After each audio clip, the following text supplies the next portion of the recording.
Did you know that there are over 150 million children living with disabilities around the world? Only 2 to 3% of children with disabilities living in developing countries have the opportunity to go to school.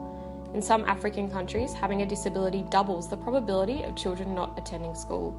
This issue is largely due to a lack of international aid funding dedicated to support inclusive schooling for children living with a disability. Take Ajoa, for example. She is 5 years old. When she was 3, she had both of her legs amputated below the knee because of an infection. She lives in a village in Africa that does not receive any international aid funding for schools and education. She cannot get an education because the local school refuses to accept her enrolment. They think that she will not be able to cope as they do not have the resources available to support her. This means Ajoa misses out on the opportunity to learn, socialise and play with other children. It also means that her family has to provide full-time care for her. Her ability to obtain employment and her future social and economic security is also now affected.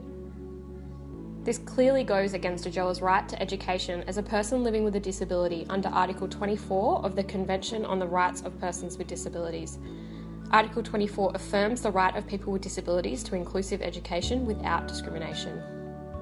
This basic human right means that all children should have the opportunity to receive an education that develops their personality, talents, and mental and physical abilities to the highest potential. People living in low-income countries are more likely to experience disability. The inability to go to school as a child means that they are more likely to remain under the poverty line as they reach adulthood.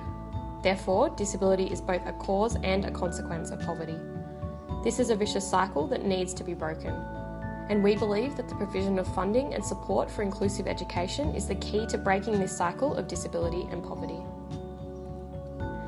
To provide education for all children worldwide, though, there needs to be more funding put towards this issue.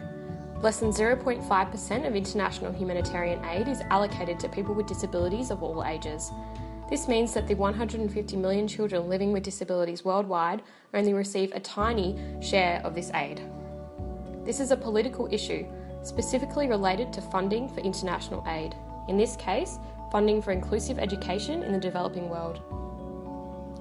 As global citizens, we have written to the Honourable Julie Bishop MP, the Minister for Foreign Affairs, and Her Excellency Gillian Bird, PSM, the representative of Australia to the United Nations. We hope to dedicate more funding to organisations such as Save the Children, so they can provide support to even more schools and children living with disabilities in developing countries. So what can you do to help this cause? Please sign our petition and share this video on social media to help raise awareness. To keep up with the Save the Children's progress, follow their Facebook and Twitter accounts. Together we can create social change.